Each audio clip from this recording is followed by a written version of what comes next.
అండి, welcome to Preethi channel. ఎలా ఉన్నారు? ఈరోజు నేను మన ఛానల్లో చూపించబోయే రెసిపీ బ్రెడ్ బజ్జీ రెసిపీ అండి. ఉత్త బ్రెడ్ కాదండి, మసాలా పెట్టి ఎలా చేసుకోవాలో చూపిస్తాను. చాలా క్రిస్పీగా, చాలా హెవీగా ఉంటుంది. ఇంకెందుకు ఆలస్యం, రండి మరి చూసేద్దాం. రెండు తింటే చాలండి, పొట్ట నిండిపోతుంది, అంత హాయిగా ఉంటుంది. రెసిపీ చూడటానికి స్కిప్ చేయకుండా లాస్ట్ వరకు చూసేయండి. ముందుగా ఈ రెసిపీ కోసం 3 బంగాళదుంపలు బాగా మెత్తగా ఉడకబెట్టేసుకోవాలి. చల్లారిన తర్వాత తొక్క తీసేసుకొని బంగాళదుంప మొత్తం అంతా కూడా ఇలా మెత్తగా స్మాషర్తో స్మాష్ చేసేసుకోవాలి. పప్పు గుత్తితో కానీ, స్మాషర్తో కానీ, గరిటెతో కానీ ఇలా మెత్తగా చేసుకొని పక్కన పెట్టుకోవాలి. ఇప్పుడు ఫిల్లింగ్ కోసం శనగపిండి 1.5 కప్పు, అట్లానే బియ్యం పిండి 1/2 కప్పు, కార్న్ఫ్లోర్ ఉంటుంది కదండి, అది మొక్కజొన్న పిండి అట్లాంటిది కూడా 1 స్పూన్నర వేసుకోవాలి.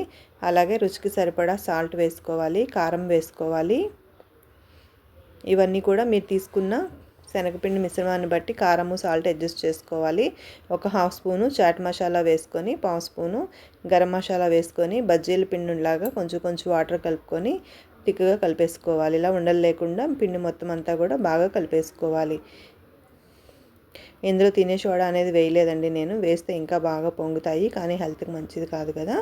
ఇంట్లో చేసేటప్పుడన్నా మన హెల్తీగా చేసుకుంటే బాగుంటుందని వేయలేదు. మొత్తం అంతా కూడా బాగా కలిపేసుకోవాలి ఫ్లఫీగా. ఇప్పుడు స్టవ్ మీద కడాయి ఆన్ చేసుకొని డీప్ ఫ్రైకి సరిపడా ఆయిల్ తీసుకొని కొంచెం కరివేపాకు, తాలింపు దినుసులు అనేవి యాడ్ చేసుకోవాలి. ముందుగా మనం పొటాటో ఉడకపెట్టుకున్నాం కదా బంగాళదుంప, అది కర్రీ వండుకోవాలి. దానికోసం కరివేపాకు, ఎండుమిర్చి, జీలకర్ర, కొంచెం పప్పులు, ఆవాలు వేసుకొని తాలింపు అంతా కూడా ఫ్రై చేసుకోవాలి.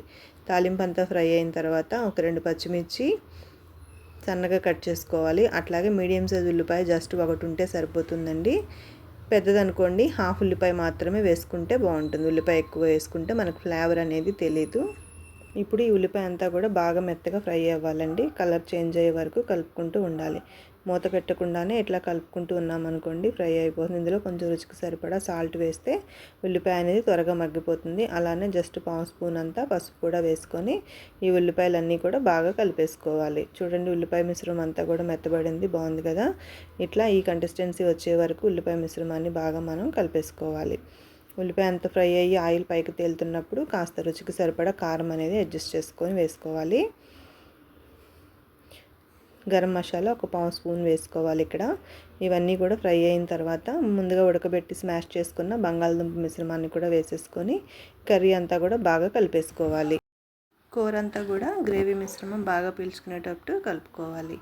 ఒక 5 నిమిషాలు బాగా కర్రీ అంతా కూడా చిన్న మంట మీదే ఉడకనిచ్చుకోవాలి.